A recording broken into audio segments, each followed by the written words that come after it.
요즘 꼭 보아야 할 영화, 좋은 영화들 추천해 드립니다.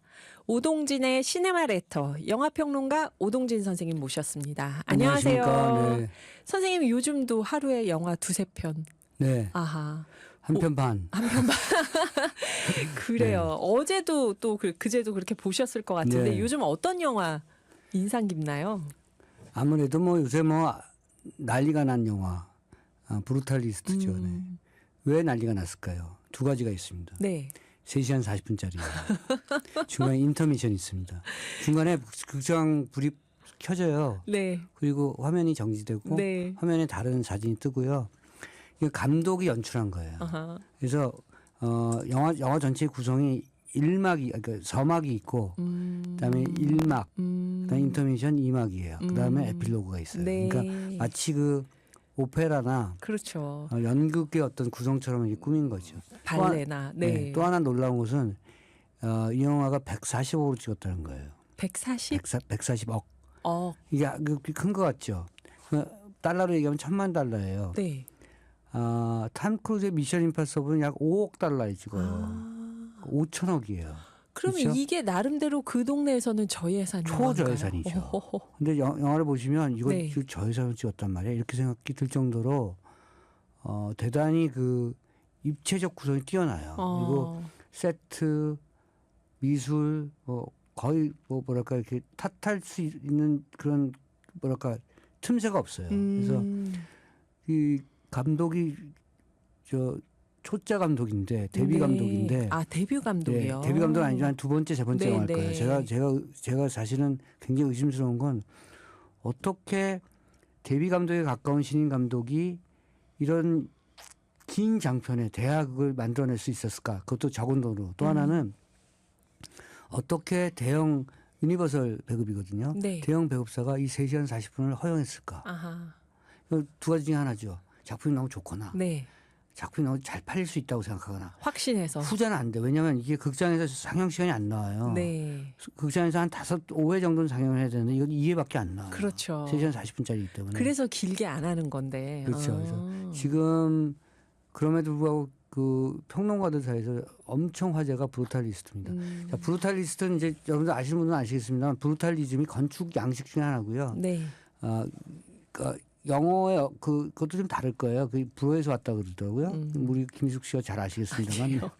근데 브루탈리즘은 1950년대, 60년대 건축인데 당연히 그럴 수밖에 없어요. 왜냐하면 여러분들 잘 상상해 보시면 전쟁으로 폐허가 됐잖아요. 45년 네, 2차 대전 끝나고. 빨리 건축을 해야 되는데 거기에 무슨 양식미, 장식미 뭐 다 필요 없고 단단한 거.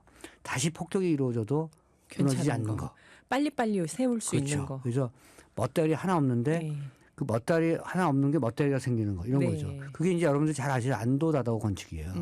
안도다다오의 건축이 대부분 시멘트 벽에 막 구멍만 뚫려 있고 이렇거든요. 네, 네, 네. 그런 노출 콘크리트 사용하고. 그렇죠. 네. 예. 그렇죠. 이게 빛이 들어오게 예, 하고 예. 그런 그 조형미와 그런 디자인은 되게 좋은 그러나 그 이전에 뭐 예컨대 뭐 바로크 양식이니 로코코 양식이니 뭐 이런 때하면 굉장히 다른 건축물을 만들었던 때의 작품들이 브루탈리즘의 그 건축 작품들입니다. 네. 그 중에 한 작가의 얘기를 다루고 있는데 건축가 이야기요. 네, 가상의 작가예요. 네. 사실은 헝가리 출신 유대인이고 그가 어떻게 그 나치를 피해서 미국에 들어와서 네. 펜실베니아를 거점으로 해서 어떻게 자기가 원했던 건축물을 세우는 과정 이런 거거든요. 모든 감독들은 자신의 작품을 통해서 현대사를 정리하고 싶어요. 지난 1950년대부터 지금 예컨대 뭐 2000년대까지 한 인류의 역사와 또는 내가 살았던 고향의 역사는 어떻게 됐을까. 그 작은 우물을 통해서 큰 우물을 보여주고 싶어 하거든요. 이 영화도 이제 한 건축가의 1947년에서 1969년 정도까지 그가 어떻게 펜실베니아에 그 건축물을 올렸는가. 그 사이에 무슨 일이 있었는가. 건축주와 싸우지 않았는가. 어떻게 싸웠을까. 여기엔 시대적인 얘기가 어떻게 들어가 있을까. 차별을 받았을까. 뭐 억압을 받았을까. 뭐 이런 것들을 다 볼 수 있는 대하 드라마입니다. 그리고 이제, 유럽에서 온 유태인이라면은 그렇죠, 네. 기억은 또 어떻게 정리하고 그렇죠. 있을까. 그리고 이제 가족 관계는 어떻게 됐을까. 네, 네. 그들은 나치 때문에 수용되고 헤어지고 막 이랬을 텐데 네네네. 전쟁을 겪은 세대들이 왜 그 자기의 서사가 없겠어요. 맞아요. 사연들이 굉장히 많죠. 그 사연들을 하나의 보편성으로 묶어내는 것도 사실 영화의 작업인데요. 네. 사실은 그 할리우드 영화가 이런 거예요. 미국의 현대사를 정리할 때 어떤 때는 갱스터로 했어요. 그게 코폴라의 대부죠. 맞아요. 그렇죠. 그렇게 정리했죠. 어떤 사람은 어떤 감독은 그 누구죠? 저 오펜하이머. 그 국제 문제나 그 핵 문제로 정리한 거예요. 네, 네. 미국의 현대사를. 어떤 사람이 오일로 했어요. 오일과 개신교, There Will Be Blood 이런 거죠. 아. 이거는 건축으로 하고 있는 거예요. 네. 그러니까 이 얘기 안쪽에 들어가 있는 미국의 현대사와 그 안쪽에 들어가 있는 세계사가 있는데 그걸 지켜보는 어떤 그리고 그것을 읽어내는 맛이 만만치 않고 네. 오랜만에 이제 영화라는 것이 무엇인가? 영화는 어떤 서사를 지니고 있어야 되는가? 영화는 그 서사를 통해서 무엇을 얘기하려고 해야 되는가라는 전통적 가치에 대한 울림을 주는 영화예요. 그래서 사람들이 평단이 이제 흥분하는 건데 네. 아카데미 지금 난리 났고 막 이런 거죠. 10개 부문 올랐어요. 제작비 $10,000,000만 네. 들여서. 저는 그것 때문에 왜요? 한국의 감독들 좀 자각해야 돼요. 아, 이 제작비만의 문제가 아니다. 이거는 이게. 몇 번 말씀드립니다만 영화는 자본의 산물이긴 맞아요. 그러나 결국은 의지와 정신의 결과물이다. 그러니까 그거를 잃으면 아무리 자본을 때려 부어도 좋은 작품 나올 수가 없습니다. 그건 진짜 공감이 돼요. 뭐 제작비 엄청 들인 네. 영화 보러 가서 실망하는 경우들 많으니까. 그리고 막 화를 내잖아요. 사람들이. 미쳤어. 돈 쓴 거 제작자도 아니면서 막 같이 아까워하고 그럴 때가 있죠. 그게 저렇게 돈 써야 돼. 이러면서 그런 거죠. 이 작품을 보면 아니 저기에 돈을 많이 썼을 텐데 건축물 하나 올렸을 텐데 이런 거 있잖아요. 생각해 보면 그렇죠. 세트처럼 올리겠죠 건축물을. 네. 근데 그게 뭐 200억을 쓸 필요 없는 거잖아요. 시멘트인데 또 그거 거기 한 2억 정도 섰겠죠. 이런 네. 식으로 제작비 계산을 굉장히 잘했을 작품이 이 브루탈리스트고요. 아까 말씀드린 것처럼 영화는 적은 돈으로도 자기가 하고 싶은 얘기를 할 수 있다는 것을 보여준 그런 작품입니다. 네.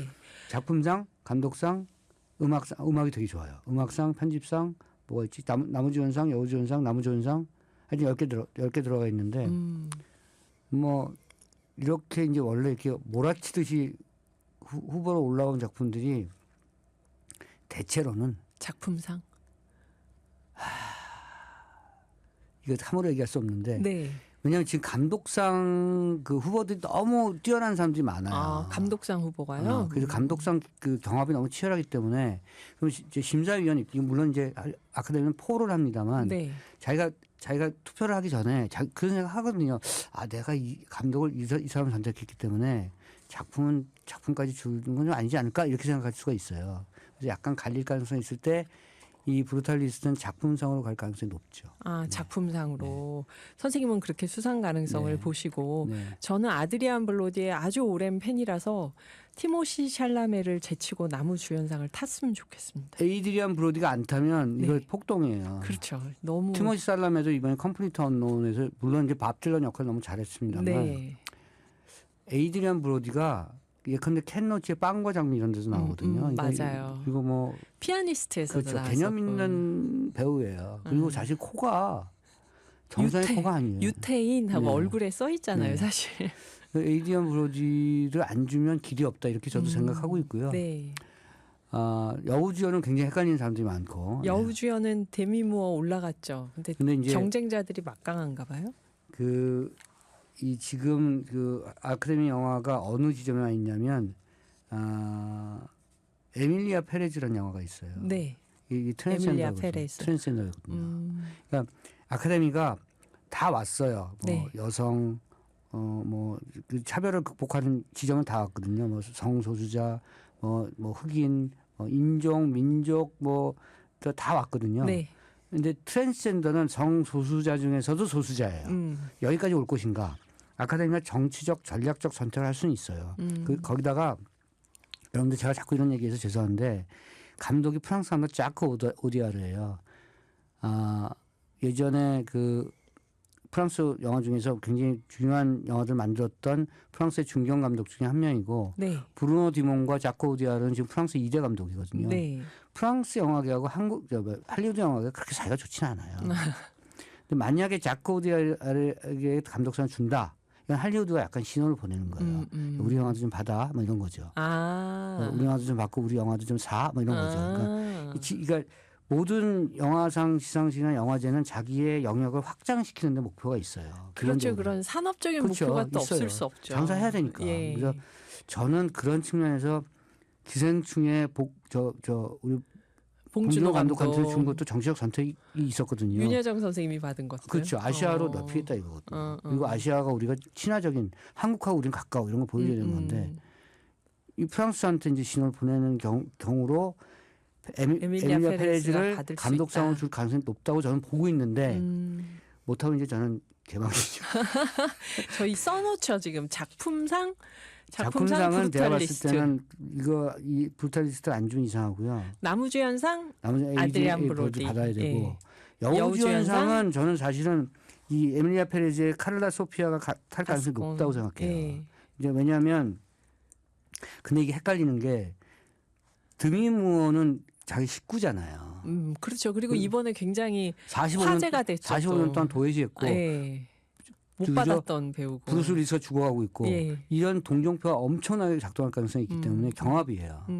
이제 제가 말씀드린 것처럼 카를라 소피아가 못하면 데미 무어를 주고 감독상은 자코 오디아르가 가져가는. 너무 제가 공학적으로 말씀드린 건데 저는 그게 보이는 거예요. 적어도 지금 말씀드렸던 우리 브루탈리스트의 여우주연은 상을 못할 가능성이 높다 이렇게 보는 거죠. 그래요. 우리 한번 선생님 말씀대로 되는지 한번 보죠. 어떻게 될지. 조연은 반드시 가이 피어스가 탈 거예요. 조연은요? 탈 만한 사람이 없어요. 그만큼 선생님은 브루탈리스트가 굉장히 압도적이었다고 보시는구나. 많이 올랐고 제가 봤을 때 이거는 브루탈리스트가 안 받으면 이상한 부분들이 나무조연 이런 거죠. 작품상이냐 감독상이냐는 제가 흐름을 좀 봐야 될 것 같아요. 여기서 살짝 발을 떼시면서 중계 흐름을 좀 보고 제가 작년에 많이 맞췄는데 예. 어쨌든 그렇습니다. 그래서 매우 흥미진진한 얘기. 제가 무슨 말씀 드리고 싶냐면 이렇게 경합이 치열할 만큼의 작품들을 내놔야 되는 거예요. 할 말들이 없잖아요. 누가 탄다 해도 아니 걔가 왜 타라고 얘기보다 탈 만한 작품이었어 라고 얘기를 해야 될 거 아니에요. 지금 한국 영화가 그런 작품이 없어요. 상을 줄 만한 작품이 없어요. 그러니까 의외로 개봉은 많이 하는데 그 영화사에서 홍보 말고는 실제로 본 사람들의 좋은 평이 많이 안 다니긴 해요. 온라인 같은 데도 보면. 제가 말씀드리고 싶은데 어쨌든 오염됐어요. 정신이 오염됐고 다시 한국 영화는 초심을 찾아야 되고요. 예전에 적은 돈으로 만들었어요. 그러니까 제가 말씀드리고 싶은 상업영화 감독이 자꾸 뭐 이롭다 그러는데 500만 원 가지고 영화 찍어 나가야 돼요. 홍상수 감독이 7천만 원에 영화 찍고 있어요. 지금 베를린에서 초청됐잖아요. 어쨌든 그게 뭐 어마어마하게 좋은 작품이냐, 뭐 퀄리티가 높으냐 이런 거 따지지 말고 자기가 할 수 있는 거 해야 돼요. 왜 자꾸 산업 탓을 해? 산업 탓을 할 때는 그건 배급의 문제 이런 거죠. 내가 영화 정말 애를 써서 찍었는데 극장이 안 걸어주네 이런 거죠. 아침바다 갈매기 기능 같은 작품이 되게 좋은데 전국에 극장이 없으니까 이런 것은 사실은 욕을 해도 되고 거기 어떤 뭔가 해법을 찾아 나가야 되는 문제인데 영화를 찍는 것 자체는 감독들과 필름 메이커들이 정신을 차리고 찍어야 됩니다. 지금 얘기해야 될 사회적 이슈가 너무 많고 개인적 이슈가 굉장히 많은 시대이기 때문에 많죠. 저는 화가 납니다. 네. 그래요. 영화평론가 오동진 선생님과 우리 이번 올해 아카데미 시상식은 어떨지 선생님이 강추하는 브루탈리스트 영화에 대해서 들어봤는데요. 2부에서도 계속 이 아카데미 시상식에 올라오는 영화들 살펴보겠습니다. 하늘, 숲, 바람의 소리, 오늘의 기후입니다. 진행하는 저는 김희숙이고요. 1부에 이어서 2부에서도 오동진 선생님과 이번 3월 2일에 열릴 아카데미 시상식 이야기 이어가 보겠습니다. 선생님 그런데 아카데미 시상식을 LA에서 하잖아요. 거기 이번에 산불 크게 났는데 시상식이 어떤 분위기에서 진행이 될까요? 어쨌든 조금 줄인데요. 그리고 쉽게 말하면 뭐 손쉽게 말하면 그 축포 같은 거 안 쏘고 불꽃놀이 같은 거 안 하겠죠. 거기도 원래 안 합니다만 그렇게 요란하고 판파레가 있거나 이렇게 하지 않으려고 하는 것 같고요. 아까 말씀하셨지만 데빈 린치도 타계했고. 진짜. 네. 데이빗 린치 감독이 LA에서 지금 돌아가신 거죠? 워낙에 비벌리 네, 힐스 네. 그쪽에 계셨었나요? 그 산불 연기 때문에 질식사 하신 거죠. 네. 그걸 빨리 나와야 되는데 그런 분들이 많대요. 그래서 어쨌든 LA 산불이 굉장히 컸고요. 우리는 그때 계엄령이어서 맞아요. 사실 LA 산불이 굉장히 빅 이슈였어요. 네. 국제 뉴스에서 많은 엄청나게 그 탔고 산이 몇 개가 탔고 네. 집도 그렇고 많은 재산의 손실이 있었고 사람들도 많이 다쳤죠. 네. 그중에 이제 할리우드 유명 인사들이 꽤 있었던 겁니다. 그래서 네. 아카데미 시상식이 막 뭐 언제는 또 사실 코로나 이번엔 산불인데 이런 생각이 드는 거예요, 다들. 그러니까 우리가 언제 불행이 없었나, 언제 재난이 없었나 이거를 딛고 일어서야 되기 때문에 네. 그렇다고 이걸 없애거나 안 할 수는 없다. 안 하거나 이러지 말고 오히려 이렇게 힘나는 분위기로 가자는 것 같아요. 그래서 조금 줄이긴 합니다만 예전처럼 어쨌든 치러질 겁니다. 아마 그 진행자가 지나치게 농담하거나 그러진 않을 것 같아요. 나와가지고 요즘 약간 그건 좀 안 하겠구나. 조심하겠죠. 네. 그래요. 선생님 아까 1부에서 그 작품상에 대해서 네. 또 나무주연상, 여우주연상 몇 가지 예측을 하셨는데요. 그 아카데미 기획전이라고 네. 해서 이번에 미리 상영하는 작품들이 있더라고요. 이제 그 주요한 극장 몇 군데서 예컨대 CGV 같은 경우는 박찬욱관에서도 그런 걸 예전에 했었는데 대체적으로 서울에 있는 예술영화관, 네. 시네코아 이런 제가 말씀드려도 되는지 모르겠습니다만 그런 데서 기획전을 하죠. CGV 압구정동에서도 하고요. 네. 몇 개의 지점에서 하는데 사람들이 엄청 몰려서 티켓 구하기 너무 힘들어요. 왜들 안 그러겠어요. 이거 시상식 전에 보고 싶겠죠. 네. 저 이런 거 보면 좋은 영화 보고 싶어 하는 관객이 없는 게 아니라 있어요. 집 근처에 갈 만한 영화관들이 별로 그렇죠. 없는 것 같아요. 지속적으로 이런 영화를 어떻게든 포진시켜주고 이런 거거든요. 네. 제가 이제 뭐 그냥 하는 소리니까 장관이 잘하면 돼요. 그건 진짜 그런 것 같아요. 네. 그냥 장관이 조망을 해서 이런 건 이렇게 가야 돼. 정책적인 직관성이 있어야 돼요. 그걸 막 수치 계산하고 뭐 통계 가져오라 그리고 뭐 의견들 듣고 이러면 한두 끝도 없고요. 보통 이제 정책적인 책임자들은 직관 능력이 있어야 돼요. 그래서 이건 이거 같은데 이렇게 가야지 맞지 않겠어? 나의 오랜 경험에 따르면 장관이 잘하면 됩니다. 정말 보고 싶어도 너무 멀리 떨어져 있으니까 극장들이 그리고 네. 몇 번 하다가 내려버리고 하니까 사람들이 못 가는데 이번에 아카데미 기획전은 그러면은 서울시나 네. 대도시의 예술영화관들에서 좀 열릴 텐데. 제가 봤을 때 남부에는 네, 경기 남부에는 오리역 있죠. 오리역이요. 거기에 극장이 있어요. CGV가. CGV요. 거기가 예술영화 많이 틀어요. 거기 뭐 CGV 압구정, 그다음에 뭐 광화문의 시네코아, 사당역에. 그다음에 제가 사는 파주의 헤이리 시네마. 예. 참 멀죠. 그러나 사당역의 아트나인. 그렇죠. 아트나인 뭐 이런데 멀어도 2시간 가서 영화를 보는 거 쾌감이 있어요. 네, 그러니까 그런 거 한번 경험해 보시는 것도 좋고요. 가시는 김에 좋은 친구랑 좋은 연인이랑 좋은 거 드시고 돈 때문에 걱정되시면 뭐 할인 받아서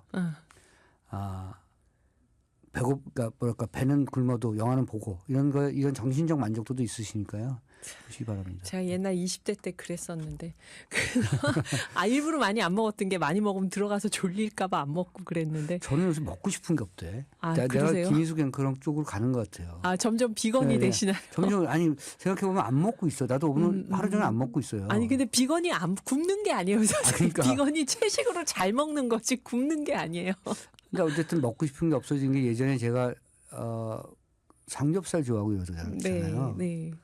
그런 게 없어져서 그러고 있습니다. 어쨌든 저도. 네. 건강엔 좋을 것 같아요. 삼겹살을 많이 안 드시면. 네. 근데 그 아카데미 기획전에 올라온 영화가 그러면 브루탈리스트나 콘클라베는 당연히 있겠네요. 에밀리아 페레즈도 있고. 에밀리아 페레즈는 아주 진통 방통한 내용이에요. 이제 그 깽단 두목이 여자가 되고 싶은 거예요. 네. 그래서 이제 성전환 수술 하는 거예요. 근데 놀라운 것은 그게 우리나라 영화에도 있었어요. 장진 감독이 만든 차승원 주연의 하이힐이에요. 차승원은 여기서 형사죠. 네. 아주 잘 싸우는 폭력적인 형사인데 여자가 되고 싶은 거예요. 이런 얘기가 있을 수 있는데 네. 에밀리아 페레즈 자코 오디아르가 만든 것의 특징 중에 하나는 주인공 역을 맡은 사람이 진짜 트랜스젠더라는 거죠. 진짜 네. 트랜스젠더 배우가 이 역할을 맡은 거네요. 네, 그러니까 트랜스젠더처럼 연기를 한 게 아니고 네. 트랜스젠더 카렐라 소피아 게스콘이 진짜 트랜스젠더. 그래서 제가 말씀드린 것처럼 아카데미가 여기까지 가면 굉장히 뭐랄까 이렇게 흔히 얘기한 진보적 지향성을 갖는 거죠. 그러니까 모든 인권의 문제는 하나씩 자기의 어떤 그 바운더리를 뚫고 나오는 거거든요. 그랬을 때 이제 아카데미가 흑인 여성한테도 상을 줬고 아시아 여성에게도 동성애자에게도 상을 줬고 네. 아시아 쪽에도 상을 줬잖아요. 트랜스젠더까지 주면 이제 다 뚫고 나온 거죠. 거의. 그러면 제일 싫어할 사람은 이제 트럼프죠. 항상 트럼프와 할리우드는 각을 세웠으니까. 네. 보란 듯이 에밀리아 페레즈의 여우주연상에 카렐라 소피아 게스콘에게 줄 수 있습니다. 라고 네. 저는 생각합니다. 그런데 이제 걸리죠 그러면. 서브스턴스의 데미 무어가 걸리죠. 공동 수상 안 되나? 기대되네요. 어느 쪽이 받을지. 선생님한테 이 누가 받냐에 따른 그 사회적 맥락 얘기를 다르죠. 들으니까 더 궁금해지네요. 예전엔 그냥 연기 잘하는 사람이 받겠지? 이러고 봤는데. 데미 무어도 사실 차별받은 여자예요. 그럴 어떻게 수 보면 있죠. 제도권에서 네. 제도권의 영화에서 그녀는 항상 소비된 거죠. 소비되고 그냥. 가슴 노출하고 이런 거였잖아요. 네. 그런 측면에서는 의미가 크죠. 그리고 다만 서브스턴스를 보신 분들 아시겠습니다. 저는 뒤에 15분이 너무 좀 아니라고 생각했어요. 네. 데미 무어가 정말 너무 연기를 잘하는데 뒤에는 거의 막 덕지덕지 붙여가지고 괴물을 만들어서 감독이 약간 이건 오버했다고 생각해서 서브스턴스 마지막 장면이요. 그럼 이제 토론하는 게 심사위원들이 막 얘기할 때 야 그래도 작품으로 따지면 그 뒤가 좀 너무 좀 그렇지 않아? 그럼 서브스턴스보다는 그럼 에밀리아 페레즈에게 줘야 되지 않을까? 이런 논쟁이 가능해지기 때문에 이렇게 되면 이제 뒤집어질 가능성이 있다는 거죠. 네, 어느 쪽이 작품상이고 어느 네. 쪽이 여우주연상일지. 네. 그리고 티모시 샬라메가 이번엔 어디 이분은 예술가 역할하고 진짜 잘 어울리긴 해요. 밥 딜런 외모가. 역할을 했어요. 예. 사실은 안 어울리죠. 밥 딜런하고는 안 어울리는데. 안 어울리죠. 근데 밥 딜런 같이 했어요. 이번에. 그리고 밥 딜런은 그냥 제가 액면가도 나쁜 인간이에요. 밥 딜런이 이 방송을 안 들을 것이라는 확신을 갖고 지금 막 하시는데요. 들을 수도 있습니다. 존 바이즈. 선생님. 네. 저는 밥 딜런, 존 바이즈의 전기도 보고 이랬던 사람인데 네. 사실은 밥 딜런이 무명인 시절에 존 바이즈가 키웠어요. 키워준 거죠. 네. 근데 버렸다 이 남자가 존 바이즈를. 근데 존 바이즈가 그렇다고 다시 무명의 인기 없는 여자 된 게 아니고 존 바이즈는 평화의 자도로서 전 세계를 다니면서 500 마일즈 부르고 막 베트남에도 가고 그러잖아요. 지는 혼자서 뭐 국내에서 그래서 지만 돈 벌고 지만 성공하고 이런 내가 보니까 나쁜 남자야. 그러니까 정치 색에 휘둘리지 않는 음악을 하고 싶었던 건데 밥 딜런은 그게 이제 존 바이즈하고의 갈등의 원인이 되고 그러지 않았을까요? 왜 갈등이 있어요? 네. 존 바이즈는 음색 그러니까 전통적으로 노래를 가창력 있는 노래를 하는 사람이고 맞아요. 전통적인 밥 딜런은 노래 못하는 인간이에요. 그냥 읊조리잖아 그냥. 그래서 위아더 월드 다큐에서도 보면 그 많은 그 사람들이 모여서 한 소절씩 자기의 그걸 다 하는데 밥 딜런이 고민을 하잖아요. 그래서 그거를 이렇게 불러라고 얘기한 게 스티비 원더예요. 스티비 원더가 그리고 모창 시력이 뛰어나다고 해서 밥 딜런한테 밥 딜런하고 목소리 똑같이 해서 그럼 요 대목을 이렇게 부르면 불러. 그 배워서 거기에 넣은 거예요. 그러니까 밥 딜런은 자기 스스로 그런 컴플렉스가 있어. 그 컴플렉스가 있는 남자는 여자한테 잘해야 되는데 버렸다. 난 그래서 그걸 보고 나서 밥 딜런 나쁜 놈이네. 정말 노래는 좋죠, 사실은. 그리고 사실은 그 60년대, 70년대 그 시대를 같이 간 사람인데 어쨌든 그 역할을 했어요. 티모시 살라메가 그런 느낌을 잘 살렸다 이거죠. 근데 제가 봤을 때는 그거 안 나와요. 존 바이즈하고 얘기는 안 나오는 건가요? 고소 고발 사태 이어지고 아마도 영화를 그 만드는 과정에서 제작팀이 다 법률적 검토를 했을 거예요. 이 정도면은 시끄러울 것들은 좀 빼고 들어가는 거구나. 이 얘기는 절대 넣으면은 안 된다 이런 것들 다 하니까 아마 그래서 약간 저는 안고 일본 말인가 어쨌든 그런 단팥빵인데 팥을 뺀 단팥빵. 그런데 이제 그 느낌인데 그래도 티모시 살라메가 밥 딜런의 노래를 어떻게 할까 아, 그거 정말 궁금합니다. 네. 목소리도 다른데. 예. 아, 할리우드 배우는 한 번 돈을 받으면 최선을 다하나요? 한 300억 이렇게 받잖아요. 아. 출연료가 300억, 400억 받으면 야. 자기를 다 바꿔요. 그냥 뭐, 아니 그건 배우 권혜호 씨가 저한테 한 얘기예요. 네. 형, 돈 주면 다 바꿔. 입금되면 다 바뀌나요? 아까 브루탈리스트 제작비가 $10,000,000라고 그렇죠. 했는데 우리 돈으로 150억, 140억. 300억, 400억을 한 배우가 출연료로 받을 수도 있다면 이게 정말 적은 그렇죠. 제작비였네요. 탐 크루즈가 그렇게 받으면 네. 탐 크루즈가 굉장히 좋은 배우예요. 네. 그러니까 300억, 400억, 500억 받잖아요. 그럼 열과상을 다니면서 전 세계를 다니면서 프로모션 투어를 하고 아하. 또 하나는 전체 제작비와 비례해서 받아요. 그 사람. 제작비는 아직은 좀 적게 받고. 탐 그리고 크루즈. 탐 크루즈가 한국에 와서 유재석 무한도전에 나와서 막 뒹굴고 막 네네네. 그 슬랩스틱 하잖아요. 네, 그리고 막 길 가다가 아는 아구나. 팬들이 있으면 다 팬 서비스 해주고. 열과 성을 다니 아니 무슨 할리우드 배우가 무한도전에 나와서 이런다고 하지만 그게 표본이 돼갖고 그 다음에 오는 배우들이 다 무한도전에 나와요. 아, 이것도 입금되면 무한도전까지 가는 건가요, 이제? 제가 언젠가 말씀드린 적이 있는데 무한도전이 중국에서 방송되거든요. 네. 그러니까 배우 입장에서는 중국을 안 가도 돼요. 아. 무한도전에 한번 나와서 굴러주면 예. 중국에 있는 그 뭐 이런 할리우드 다 좋아하는 분들이 보니까. 다 보니까. 일본도 사실 그냥 일본에서는 그런 게 안 맞는 일본에서 잠깐 들렀다 한국에 와서 막 굴르고 막 이러면 다 보니까 아. 네, 그런 영리한 계산도 하는 거죠. 아시아 시장을 노리고. 네. 네. 우리 싸이하고 이재훈의 낙원을 듣고 선생님 이야기 또 이어가 보겠습니다.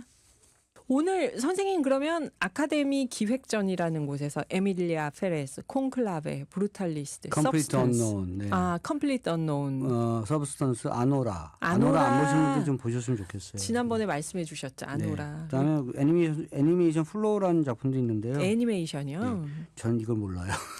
애니메이션은 아직 안 보셨고.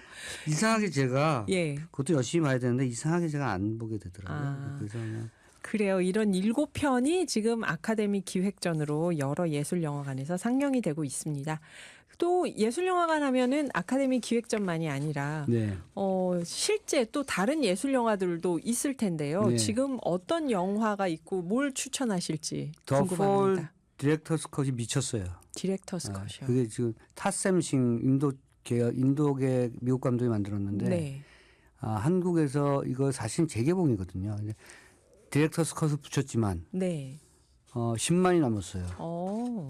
미쳤어요. 그래서 재개봉인데. 재개봉인데 그리고 20만 마케팅을 하고 있어요. 20만까지 가겠다 이거고 이걸 영화사가 왜 그걸 자신하냐면 N차 관람이 되게 많아요. 아. N차 관람이 많은데 젊은 친구들이 많아요. 제가 놀랐어. 제가 극장을 가보고 나서 왜 이렇게 거의 꽉 젊은이들이 많아? 젊은 관객도 거의 꽉 찼는데 그 입소문이 장난이 아니고요. 네네. 그 타지마을 등등 이 타셈싱이 보여주려고 하는 그 서남아시아 계통의 그 유적지 유물지가 있어요. 네. 그런 데가 CG가 아니에요.